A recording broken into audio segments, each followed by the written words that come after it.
బ్రహ్మయుగం సినిమాకి బ్రహ్మరథం మమ్ముటి ఖాతాలో మరో హిట్. మలయాళ మెగాస్టార్ మమ్ముటి నటించిన బ్రహ్మయుగం సినిమా బాక్స్ పీస్ దగ్గర వసూలు వర్షం కురిపిస్తుంది. ఈ నెల 15న రిలీజ్ అయిన బ్రహ్మయుగం సినిమాకు పాజిటివ్ రివ్యూలు రావడంతో కలెక్షన్లు భారీగా పెరిగాయి. మాలీవుడ్ మెగాస్టార్ మమ్ముటి నటించిన horror cinema Bramayugam box office దగ్గర జోరు చూపిస్తుంది. ఈ చిత్రానికి విమర్శకుల నుంచి ఆడియన్స్ సూపర్ పాజిటివ్ రివ్యూలు వస్తున్నాయి. అందులోనూ మమ్ముటి అవార్డ్స్ విన్నింగ్ పర్ఫార్మెన్స్ ఇచ్చారంటూ సోషల్ మీడియాలో చర్చ జరుగుతుంది. భూతకాలం తీసిన రాహుల్ సదాశివన్ ఈ సినిమాను తెరకెక్కాడు. బ్రహ్మయుగం విడుదలకు ముందే మంచి అడ్వాన్స్ బుకింగ్ సాధించింది. ఇక రిలీజ్ అయిన తర్వాత బలమైన మౌత్ టాక్ రావడంతో ఈ చిత్రం కేరళ బాక్స్ ఆఫీస్ నుంచి తొలి రోజు 3 కోట్ల గ్రాస్ వసూలు చేసింది. మలయాళం సినిమాలకు మంచి బీసీసీ మార్కెట్ ఉండడంతో గల్ఫ్ దేశాల్లోనూ బ్రహ్మయుగం సత్తా చాటింది. ఇక్కడ తొలి రోజు 3.3 క్రోర్స్ గ్రాస్ వసూలు చేసింది. టోటల్గా డే 1 కలెక్షన్ 7.6 క్రోర్స్ కావడం విశేషం.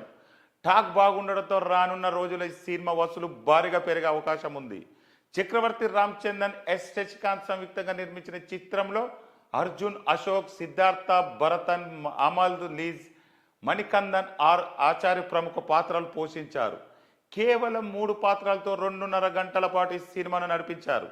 అందులోని ఈ కాలంలో బ్లాక్ అండ్ వైట్ ఫార్మాట్లో సినిమా తీసి పెద్ద సాహసం చేశారు మమ్ముటి. ఇక స్టార్ హీరో ఓదును పక్కన పెట్టి ఇలాంటి పాత్రను మమ్ముటి చేయడం చూసి ఆడియన్స్ కూడా అవాక్కయ్యారు. సినిమా మొత్తం ఒకటే కాస్ట్యూమ్తో కనిపించారు మమ్ముటి. టెక్నికల్గా సినిమా చాలా బ్రిలియంట్గా ఉందంటూ రివ్యూలు వచ్చాయి. ఇక ఈ పర్ఫార్మెన్స్ విషయానికి వస్తే మమ్ముటి ఇందులో నట విశ్వరూపం చూపించారు. ముఖ్యంగా ఎక్కడ మమ్ముటి కనిపించకుండా కేవలం చేసిన పాత్రనే కనిపించిందంటూ ఆడియన్స్ అంటున్నారు.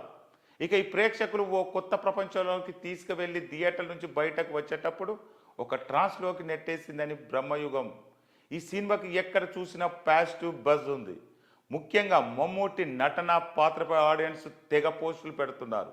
73 ఏళ్ల వయసులో ఇంత వెరైటీ కాన్సెప్ట్తో ఈ రేంజ్ యాక్టింగ్తో మమ్ముటి కనిపించడం అందరినీ ఆశ్చర్యపరుస్తుంది. మొత్తానికి బ్రహ్మయుగంలో మరో హిట్ మమ్ముటి తన ఖాతాలో వేసుకున్నారు. Thank you.